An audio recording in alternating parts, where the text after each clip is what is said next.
स्वयमेव मृगेंद्रता। मुझे अपने धर्म पर गर्व है, जिसने विश्व को उदारता और सबको गले लगाने का पाठ पढ़ाया है। हम सबके प्रति उदारता में न केवल विश्वास करते हैं, बल्कि सभी धर्मों को सत्य मानते हैं। भारत लौटने पर स्वामी विवेकानंद ने देशवासियों को पुकार कर कहा, आगामी 50 साल तक केवल भारत माता की पूजा करो। तुम्हारा राष्ट्र तुम्हारा एकमात्र देवता है। यह संदेश राष्ट्रीय स्वयंसेवक संघ के संस्थापक डॉक्टर केशव बलिराम हेडगेवार के जीवन कार्य का आधार बन गया।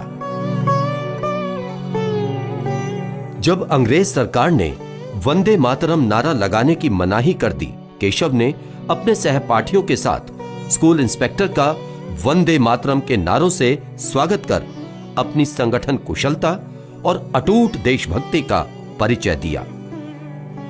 कलकत्ता के नेशनल कॉलेज ऑफ मेडिसिन में पढ़ते समय दामोदर नदी में भयानक बाढ़ आने पर उन्होंने रामकृष्ण आश्रम के माध्यम से बाढ़ पीड़ितों की सेवा की। डॉक्टर केशव बलिराम हेडगेवार 1915 में जब अपनी पढ़ाई पूरी कर नागपुर लौटे, मध्य भारत में केवल 75 निजी डॉक्टर थे, लेकिन उन्होंने सुखमय जीवन का आकर्षण ठुकराकर आजीवन भारत माता की सेवा करने का व्रत लिया। वो पूना जाकर लोकमान्य तिलक से मिले। 1921 में गांधी जी के नेतृत्व में कांग्रेस के असहयोग आंदोलन में उन्होंने भाग लिया और जेल गए। 1 साल बाद जेल से बाहर आने पर केशव ने गहराई से विचार किया और अनुभव किया कि हमारे जाति, बिरादरी, धर्म आदि में बटे होने के कारण ही विदेशी हमलावर हम पर हावी हो सके। इनसे स्वतंत्र होकर सदा के लिए हमें राष्ट्र भावना के संस्कार अपनाकर संगठित होना होगा। विवाह के लिए आग्रह होने पर उन्होंने चाचा जी को पत्र लिख दिया। विवाह न करने का फैसला मैंने काफी सोच समझ कर लिया है। मैं तो तन मन धन से राष्ट्र की सेवा करना चाहता हूं। वो स्वयं क्रांतिकारक थे, इसलिए तो डॉक्टरी पढ़ने के लिए वो मुंबई न जाते हुए कलकत्ता गए थे। लोक जागृति में लोगों का नेतृत्व करने वाला और चरित्र संपन्न, देशभक्ति से प्रेरित ऐसा एक कोई समूह जब तक तैयार नहीं होता, तब तक स्वतंत्रता का आंदोलन सफल नहीं होगा। स्वदेश आकर स्वामी विवेकानंद ने मनुष्य निर्माण को ही अपने शेष जीवन का लक्ष्य बना लिया था। डॉक्टर हेडगेवार ने राष्ट्र को वैभव के शिखर पर ले जाने के परम उद्देश्य से मनुष्य निर्माण के लिए शाखा तंत्र विकसित किया।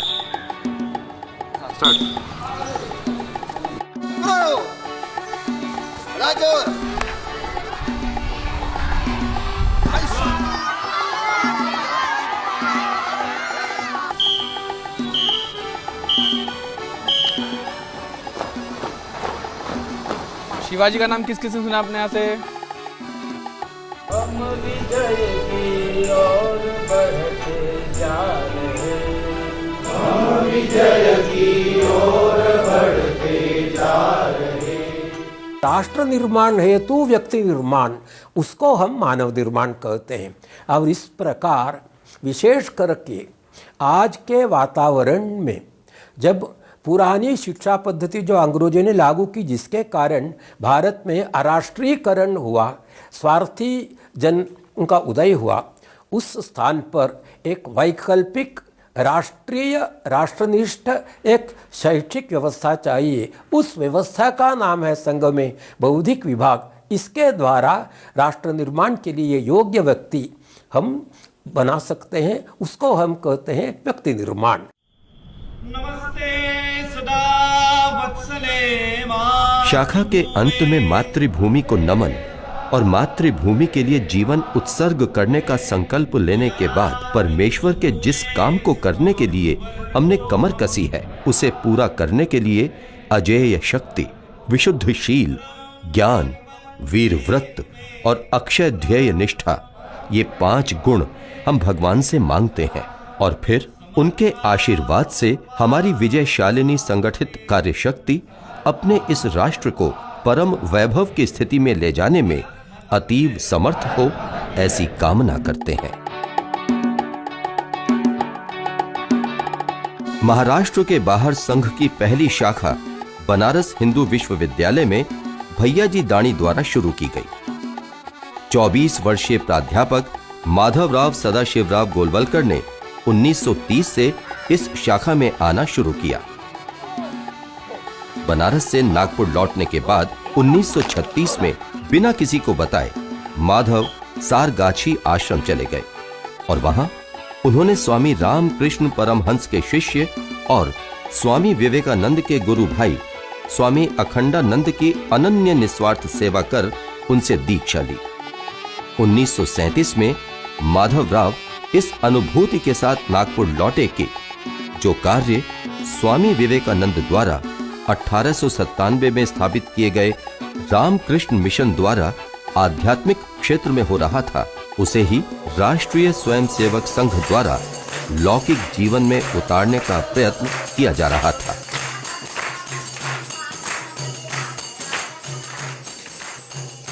वर्धा की एक महिला लक्ष्मीबाई केलकर एक एकत्रीकरण के बाद डॉक्टर जी से मिली।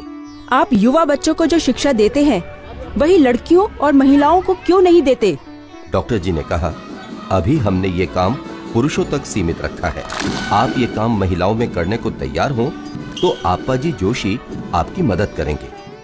और फिर 25 अक्टूबर 1936 विजयादशमी के दिन राष्ट्र सेविका समिति की स्थापना हुई। राष्ट्र सेविका समिति अपना शाखाओं में शारीरिक, मानसिक और बौद्धिक का प्रशिक्षण के माध्यम से उनमें आत्मविश्वास और देशभक्ति जागृत करते हैं। शारीरिक शिक्षण में दंड, योगासन, इसके माध्यम से उनका स्वसंरक्षण क्षमता बढ़ाता है और बौद्धिक प्रशिक्षण के माध्यम से अच्छे गुणों का निर्माण तथा देशभक्ति का निर्माण होता है।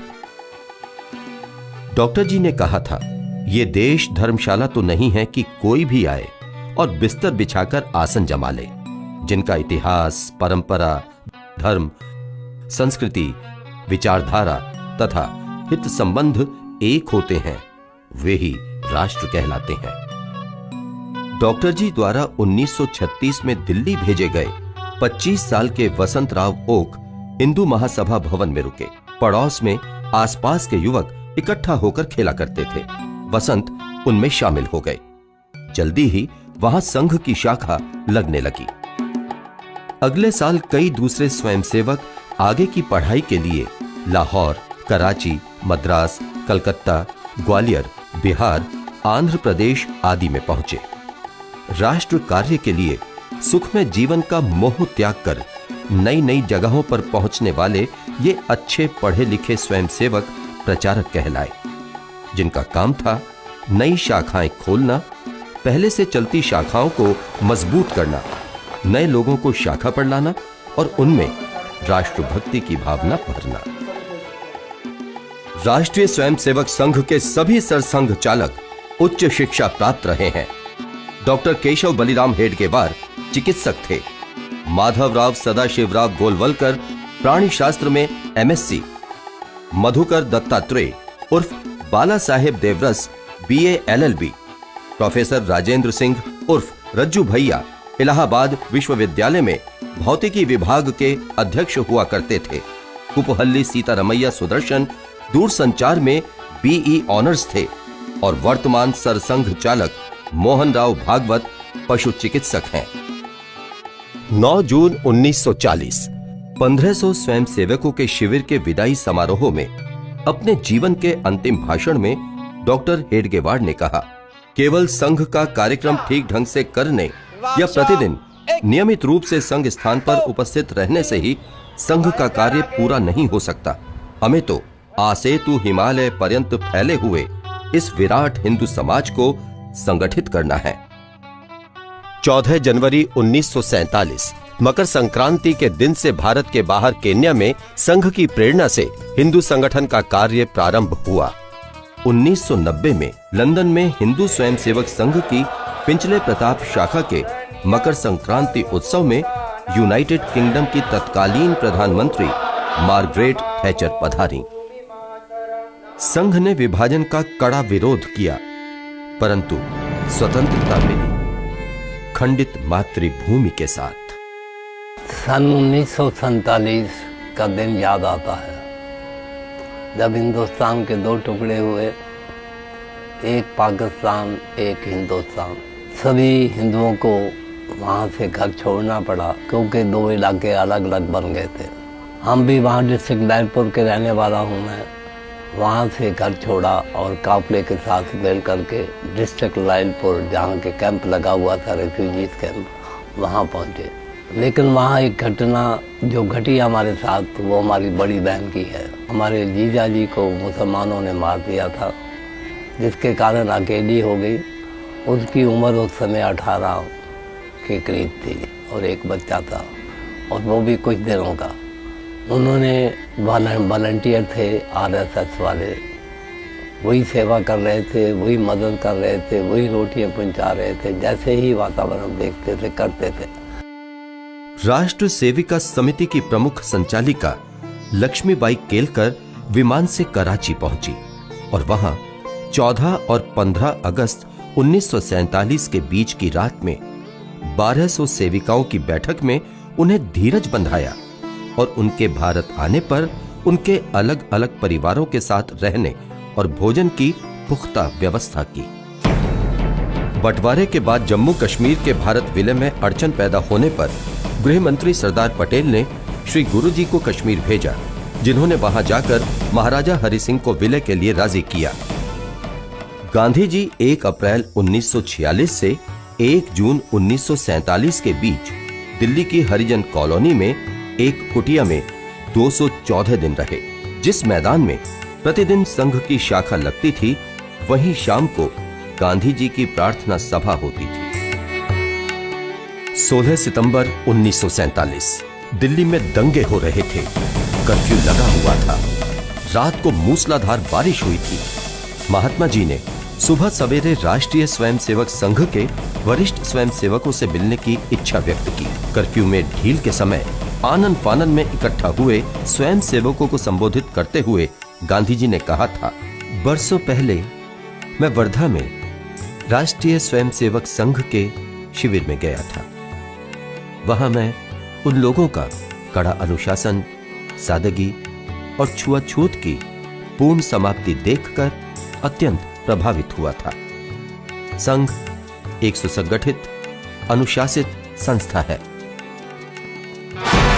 30 जनवरी 1948 महात्मा गांधी की हत्या हुई। संघ पर इस हत्या का आरोप लगाने की साजिश की गई और उस पर प्रतिबंध लगाया गया।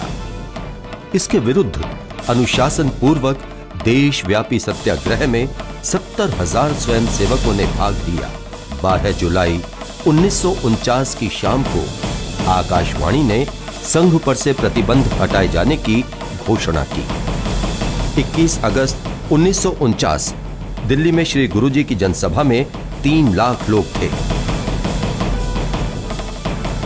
बीबीसी ने इसका समाचार देते हुए कहा, श्री गुरुजी भारतीय आकाश में उदित एक देदीप्यमान सितारा है। स्वामी विवेकानंद की जन्म शताब्दी के अवसर पर कन्याकुमारी की शिला पर उनका स्मारक खड़ा करने का निश्चय किया गया। श्री गुरुजी ने सरकार्यवाह एकनाथ रानडे को यह कार्य सौंपा। राष्ट्रपति वराह वेंकट गिरी ने 2 सितंबर 1970 को इसे राष्ट्र को समर्पित किया। 1962 से 1971 के बीच भारत को 3 युद्ध लड़ने पड़े, एक चीन के साथ, 2 पाकिस्तान के साथ। हमारी सेनाओं ने युद्ध के मोर्चों पर शत्रु के दांत खट्टे किए। संघ के स्वयंसेवकों ने आंतरिक मोर्चों पर प्रशंसनीय काम किया। संघ के 2000 से अधिक स्वयंसेवकों ने 1963 की गणतंत्र दिवस परेड में भाग लिया और ख्याति पाई।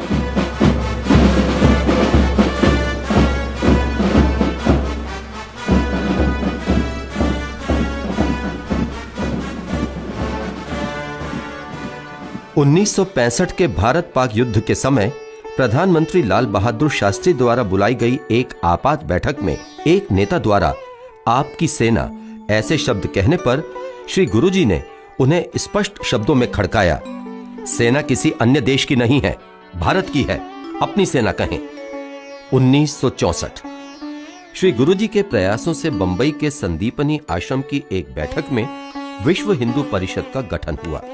उडुपी में विश्व हिंदू परिषद के सम्मेलन में जनरल करियप्पा की गौरवमयी उपस्थिति में धर्माचार्यों ने एक मत से घोषणा की कि हमारे शास्त्रों के अनुसार छुआछूत अथवा किसी प्रकार की ऊंच नीच का कोई औचित्य नहीं है। सामाजिक समरसता का मतलब होता है समाज के अंदर जो जाति भेद अस्पृश्यता है, इसके ऊपर उठकर सभी ने एक दूसरे के साथ बंधु भाव से समानता का व्यवहार करना। वैसे देखा जाए तो राष्ट्रीय स्वयंसेवक संघ के काम में संघ के प्रारंभ से ही समरसता का भाव है। समरसता का काम जो है वो दो स्तर पर करना पड़ता है। एक तो सवर्ण बांधवों को यह समझाना पड़ता है कि ये सारे हमारे बंधु हैं, इनके साथ इस प्रकार का दुर्व्यवहार नहीं करना चाहिए। और दलित पिछड़ी जातियों को भी ये कहना पड़ता है कि हम सब एक ही समाज के हैं, एक दूसरे के साथ हमको घुल मिलकर रहना है। 1975 देश में आपात स्थिति की घोषणा कर हजारों विरोधियों को प्रधानमंत्री इंदिरा गांधी ने जेल में डाल दिया। राष्ट्रीय स्वयंसेवक संघ के तृतीय सर संघ चालक बाला साहेब देवरस गिरफ्तार कर लिए गए और 4 जुलाई को संघ पर प्रतिबंध लगा दिया गया। 4 दिसंबर 1976 के लंदन के प्रसिद्ध साप्ताहिक द इकोनॉमिस्ट में तानाशाही के विरुद्ध इस आंदोलन को दुनिया का अकेला गैर वाम क्रांतिकारी बल बताया गया। यह आंदोलन संघ के दसियों हजार कार्यकर्ताओं द्वारा चलाया जा रहा है। इंदिरा गांधी की तानाशाही के खिलाफ सर्वोदयी नेता जयप्रकाश नारायण के नेतृत्व में लोक संघर्ष समिति के नाम से अभूतपूर्व सत्याग्रह हुआ। संघ के स्वयंसेवकों के साथ साथ हजारों लोग जेल गए। 1977 इंदिरा गांधी की घोर पराजय, लोकतंत्र की बहाली के बाद संघ पर से प्रतिबंध हटा लिया गया। 89-90 में परम पूज्य डॉक्टर जी के जन्म शताब्दी संघ ने बनाया। पिछड़े हुए बंधुओं के संपर्क बढ़ाना, उनके जीवन में परिवर्तन लाना और समाज के मनोभाव में भी परिवर्तन लाना। और उस समय से संघ में सेवा भारती नाम से काम चल रहा है। देश में कहीं भी कभी भी कोई भी आपदा आने पर राष्ट्रीय स्वयंसेवक संघ के स्वयंसेवक सबसे पहले पहुंचते रहे हैं और जाति, धर्म, संप्रदाय आदि किसी भी प्रकार का भेद किए बिना सबकी सेवा उनका मूल धर्म रहा है। पूजनीय रज्जू भैया जब सरसंघ चालक बने उस समय उन्होंने इस विषय को रखा कि हम क्यों ना हम एक आदर्श विकसित रूप छोटे गांव का हम सबके सामने प्रस्तुत करें। गांव के लोग ही सोचे, गांव के लोग अपने प्रश्नों को समझें, अध्ययन करें, वहाँ की उपलब्ध साधनों का गणित लगाए और अपने ग्राम के विकास की दिशा में पहल करें। ये एक मूलभूत संघ के और ग्राम विकास के चिंतन में ये बात रही। श्री राम जन्मभूमि अयोध्या में रामलला के भव्य मंदिर की कार सेवा के लिए लाखों श्रद्धालु एकत्र हुए, जिनमें राष्ट्रीय स्वयंसेवक संघ के स्वयंसेवकों ने भी व्यक्तिगत तौर पर भाग लिया। प्रशासन की चौकसी के अभाव में भीड़ बेकाबू हो गई और रामलला के मंदिर के ऊपर का विवादास्पद ढांचा ध्वस्त हो गया। नगर के कार्यकर्ता हैं। संघ में बैठकों का विशेष महत्व है। शाखा से लेकर अखिल भारतीय स्तर तक के सारे निर्णय इन बैठकों में ही आपसी विचार विमर्श और परस्पर सहमति से लिए जाते हैं। स्वतंत्रता प्राप्ति के बाद पांचजन्य ऑर्गेनाइजर जैसे देश भर में जगह जगह ऐसे प्रकाशन शुरू हुए। कलम के जरिए इस देश को अपने समाज, अपने व्यक्ति, अपनी संस्कृति और अपने पुरखों की चिंता हो, पत्रकारिता का आग्रह सिर्फ सत्य के प्रति हो, ये काम संघ के प्रकाशनों ने किया है।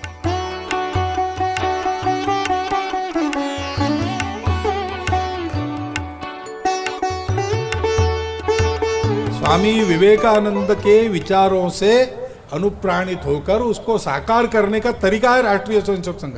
स्वामी जी ने यही कहा है। तो सारा समाज एक ऐसा वातावरण बनाएगा जिस वातावरण में सब दुरितों का कलमश बह जाएगा और विश्व गुरु पद पर आसीन होने की योग्यता रखने वाला परम वैभव संपन्न, समता युक्त, शोषण मुक्त, बल संपन्न भारत निर्माण होगा। अवश्यंभावी है, कोई रोक नहीं सकता इस ताकत को। और इसलिए अपने सामने कर्तव्य है। उस कर्तव्य का निर्देश हमको स्वामी विवेकानंद जी ने दिया है। उन्होंने कहा था, उत्तिष्ठत जागृत प्राप्य वरान निबोधत। उठो, जागो, और जब तक लक्ष्य प्राप्ति होती नहीं तब तक रुको मत। यानी लक्ष्य प्राप्ति का संकल्प मन में लेकर चलते रहो।